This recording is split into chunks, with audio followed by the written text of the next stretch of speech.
bronze today in the MIAA Virtual Media Day for cross country. Coming off of one of the best seasons in school history, what do you expect from your men's team in 2016? That's a really good question. I don't know what to expect of my men's team for sure. We do have a couple guys back that were kind of key guys for us at all the championship meets, but we did lose some guys, more than I previously have had in any one year. We've lost more of our top guys, so we have more to replace than I've had before. And I don't know exactly what to expect of everybody. Some of the people that we're going to probably lean on or rely on to really fill in the gap for us are people that just haven't been asked to do it before. And it's not that they aren't capable or anything like that. They maybe even, we're a little bit better in high school than some of these guys that just graduated, or we're a little bit better as freshmen than these recent grads were when they were freshmen. It's just they haven't had to do it before. So we do have, I feel like, a pretty solid core to work from, some guys to draw from. But, yeah, we don't really know. We'll have a couple of early season meets, and then we'll actually have a 3-week gap until we compete at the Fort Hays meet 2 weeks prior to conference.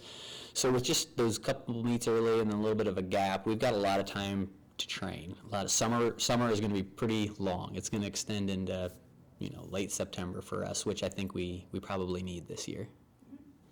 So you had some key graduation losses. Who do you think will fill the voids left by the season? Yeah, so some of the guys who could do that, Dan Connor's one who comes to mind right away. He actually had an early season injury. We're in preseason camp right now, and it was right about this day a year ago that he incurred a little injury.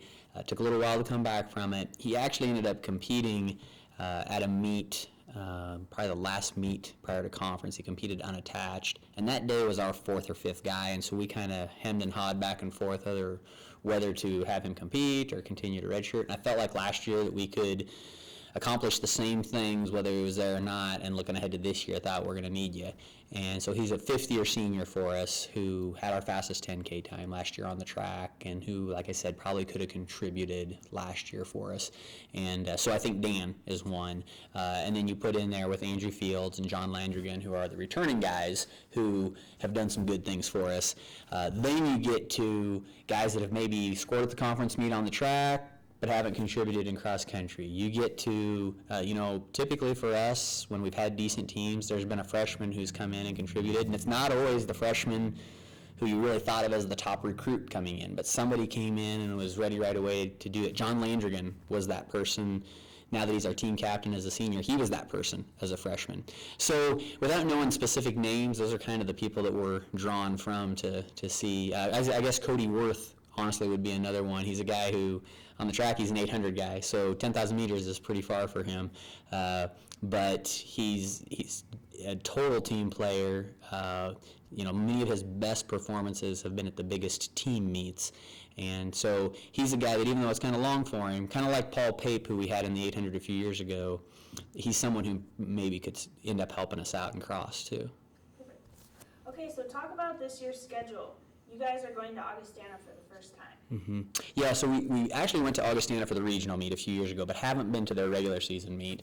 They have this kind of just really cool atmosphere, early season meet. The men, I think, race 4 miles. The women are at 3 miles, so just short of 5K. It's at a soccer complex, so you have lights you can have on. They set up, I think it's maybe just a 1-mile loop that you run multiple times. They have a high school meet beforehand, so now you have the high schoolers hanging out, wanting to watch the college meet afterwards. So at night, under the lights, music playing, kind of a neat atmosphere. I've actually in the past always kind of felt like it was too much too soon, just for an early season meet. But where the regional meet's there this year, I thought, okay, it's worth going up, staying in the same hotel we're going to stay at, eating in the same places, going to the same course, just some of those things, kind of have a routine down. We did that last year with Missouri Southern's course, where we went to their meet early in the year, knowing that we'd have regionals and nationals there, or hopefully nationals, and we ended up getting to do that. And so I kind of liked that part of it, so we're going to go ahead and go there early and see how that goes. All right. So for the women's side, a young Loper team, they made some strides last year. Mm-hmm. While you're still young, what do you expect from your squad this fall? Yeah, half of our team is newcomers, which I've probably we've got a bigger roster than we've had in the past, which I'm excited about. But it is a lot of young runners. Now, 3 or 4 of them are people who on the track are 400 to 800 meter types, so I don't know how much they'll contribute in cross country right away. But we've got some people returning. We did lose, we had a senior who was not actually on our top 5 last year, but ended up scoring at the conference meet in the 10,000 and really had a good senior track season. And then our number 2 runner from last year, actually got married over the summer and just kind of moved to a different phase of her life and didn't return.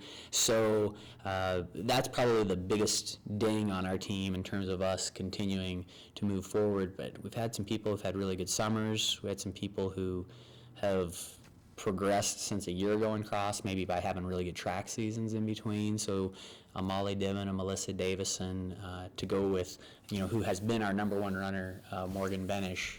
We have some coming back. So again, I don't know where we're at. I don't know exactly what we have, but I think it has the potential to be a pretty exciting group to be around. So you mentioned Morgan Benish. Last year she earned All-American honors. How good can she be in her senior season? And I think Morgan could be pretty good. She's someone who, it's too bad you don't have 5, 6, 7 years of eligibility, because she's someone who not only has continued to physically improve as time goes by, but her level of buying into it, her level of commitment, her level of engagement. We talk a lot about engagement versus disengagement. She is fully engaged in what we're doing right now. So that's exciting. Now, how that's going to reflect on the actual cross-country season, you don't know, because this region is going to be really, really tough, particularly on the women's side. And if it comes down to qualifying individually like she did a year ago, you hope the team qualifies and you take care of it that way. But it wouldn't surprise me on the women's side if there are more nationally ranked teams heading into the regional meet than there are qualifying spots. So it's going to be tough, and if it comes down to an individual qualifying spot like she had last year, you had a couple of runners from Northern State who were right there with her, one who beat her at both regionals and nationals, and the other who's a national qualifier on the track. And you threw in one. There was one from Southwest Minnesota last year who just had a rough regional meet, but it had a great season.